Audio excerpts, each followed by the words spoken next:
So if you do the content that I want to do, old KSI like content, gaming and all that, if you do it, what's the maximum potential reach? If what I want to do works and I do that, how much comes from that? Would I be able to ever scale to those people who are making 100 to 200,000 and our guy that is making 100 to 400,000? Is it possible to scale that to the point where you're getting enough views in a month to do that? You have to ask that. Or does it just end like the other people that is like 6K to this thing, depend on the whatever? Because they're the ones that kind of feed sell to that audience. You understand? They kind of feed that, literally both of them feed to that old KSI audience type of thing. And so it looks like that audience is not the most lucrative. So it's not just the longevity these people have, but also the lucrativeness of the audience that they have. Because if it's longevity, this other guy is long, the UK one has longevity and has been around for a very long time and has a bunch of videos. But two things, either content is not evergreen enough, or those audience are not fond of going to binge old content, or they are not ever changing the audience. One thing for sure, the other people, they are, and they get that. So do you go ahead to still do the whole KSI thing? Remember, it's not to succeed, it's to hit a potential financial target, and we don't know anybody from that has hit that financial target. So maybe you're better off for trying to figure out a way to sneak into that one, if you are choosing that one. Is there the version of it they are going to present that you don't give a damn, you are just going to find a way to make it in there? But if we come back to that one now, it then has to do with effort.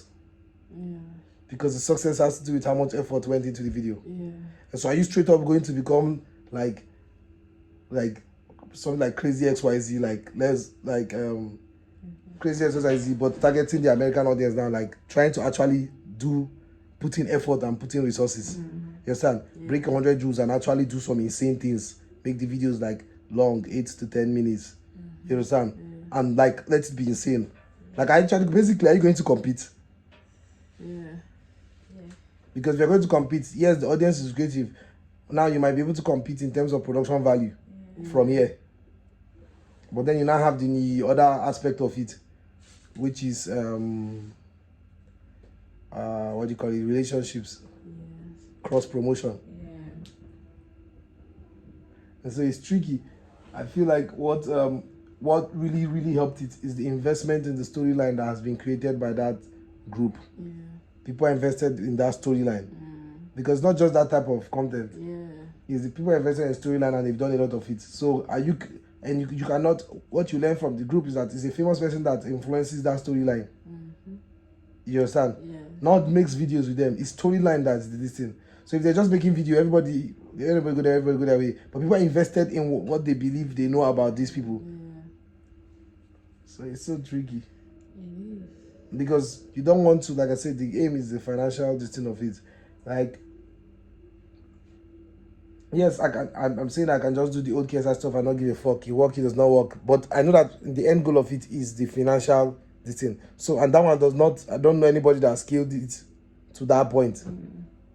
But I know that people have scaled all this type of, quote unquote PG YouTube content beyond several points. Now, scale it to a place that they don't necessarily go viral and have like the most views, but they're able to make it again and again and again and have like a library of content. So almost like you're left with the whole, FaZe Rock, Ben Aslat type content if you really want to do this and do it like lucratively. Because we know that Mr. Beast is that. He's just disguised in disguise. That's why the videos, all those people keep complaining. By the way, he shared his retention graph today. Sheesh. The thing was like straight line, like I think I was about 70. Everybody's surprised after 50 million views. That's people are not clicking, they actually click off, which is not easy to click off. Look at all those efforts. And so all of those things worked. Him saying, need to watch this, you need to. He shared a screenshot of his retention graph. Like his retention graph is high and it's after 50 million views. So imagine how many more views the thing is about to get.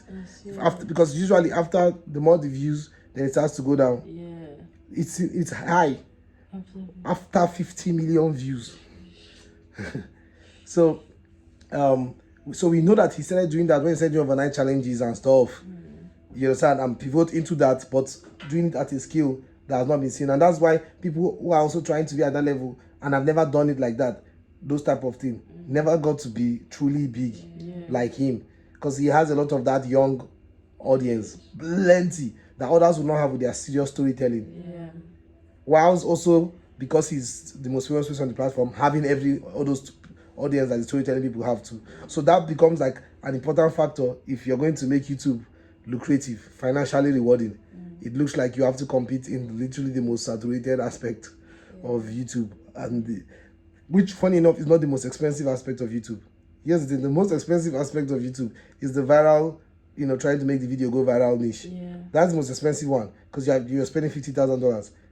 Whereas they don't have to spend $50,000 as long as the idea is fascinating, trending, and the video is visually appealing. It's visual appeal, timing, and the idea. But largely visual appeal and timing.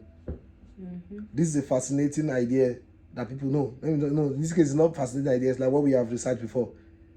Idea, topic of interest. Which is why it's often determined by what somebody has done and is doing well for them. Oh, so that must be a topic of interest. Let me do it. So you can choose that, but if you're going to choose that, it's going to be financially rewarding, but you're going to, even if you're able to get relationships, you are investing in like a long-term thing. An example is Jordan Mata. The views he get now, I forgot to check and do his own, are high, but they've not always been. But now the content have like gathered, and a storyline has been built out. Storyline has officially been built out within their own universe that people are very invested in. Nidal and Salish and her brother, Salish and her father. Same same audience that we are talking about too. Same audience we're talking about. And it's not like it's expensive. Obviously, they cost money to make, but they're not expensive like a person who is going to go to every, what's his name, the Gordon Ramsay restaurant, and spend almost $100,000 doing that.